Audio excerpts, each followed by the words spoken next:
Alors, nous terminons ce module sur les reporting en vous présentant le reporting des tiers. Alors, les tiers, les clients et les fournisseurs, les principaux.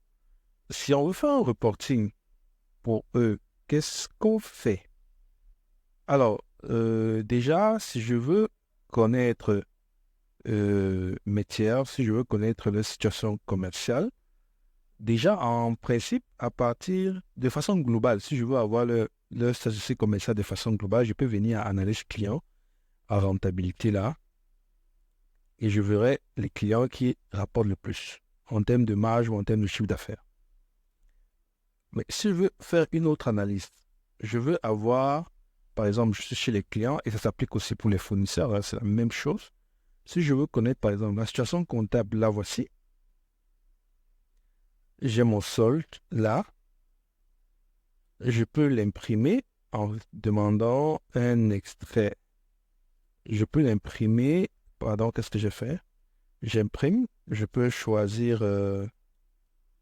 tous les tiers pour cet état. Je demande un extrait de compte, je vois l'aperçu et j'ai l'extrait de compte du premier, j'ai son solde, j'ai l'extrait du second et j'ai son solde. Donc, Françoise Bakou, voilà, ici il n'y a pas de solde, elle ne nous doit rien, voilà. Elle ne nous doit rien, son compte est soldé. Donc, vous avez cette possibilité-ci.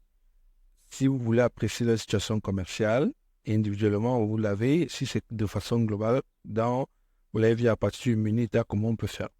Maintenant, si vous voulez connaître les situations financières de vos tiers, situations comptables beaucoup plus, alors là, je vous conseille de revenir directement à la comptabilité. Bon, je ne sais pas pourquoi ça ne s'est pas ouvert, c'est un petit bug, mais en principe, ça s'ouvre automatiquement. Je reviens sur comptabilité là et je vais simplement éditer par exemple les états des tiers. Je prends une balance des tiers. Tous les tiers, je prends un aperçu avant impression et là, vous voyez, j'ai la situation de tous les tiers, les fournisseurs et les clients. Je connais donc les soldes cumulés. On n'a rien en début d'exercice, c'est normal. On a ce qui est débit là, ce qui est écrit à ce niveau en termes de mouvement, et on a donc des soldes cumulés. Donc, on a un solde total de 9 millions. Ça veut dire lorsqu'on fait la différence entre débit et crédit à ce niveau-ci. Donc, entre l'argent que les clients nous doivent et l'argent que nous devons à nos fournisseurs. On a un différentiel comme ceci. Donc, à partir d'ici, vous voyez déjà le solde de chacun par ligne. Vous voyez le solde de chacun par ligne. Donc, c'est comme ça que moi, je vous conseille. Il y a vraiment plusieurs possibilités.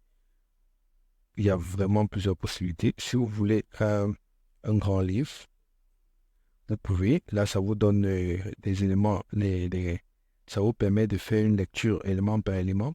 Mais la limite de ce document, c'est lorsque vous avez beaucoup de factures avec le même fournisseur-là, le grand livre devient difficilement exploitable parce qu'il y a beaucoup trop de lignes.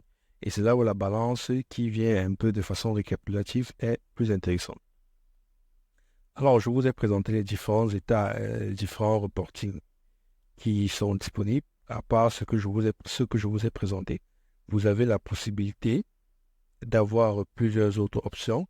Là, nous sommes en Sage Comptabilité. Si je repars dans ma gestion commerciale, vous allez voir que nous avons gestion commerciale. Vous allez voir que nous avons vraiment en termes d'étapes plusieurs choses. Vous pouvez sortir des tableaux de bord. Vous pouvez sortir des tableaux de bord avec comparaison, choisir les clients. Voilà, vous avez un tableau de bord général qui vous présente plusieurs rubriques qui vous permettent donc d'analyser votre activité. Les marges, les escomptes, les chiffres d'affaires moyens. Donc, c'est un peu ça et c'est important parce que lorsque vous faites vos travaux, après vous devez éditer, vous devez imprimer, vous devez effectuer des rapports et il vous faut des données pour pouvoir effectuer ces rapports.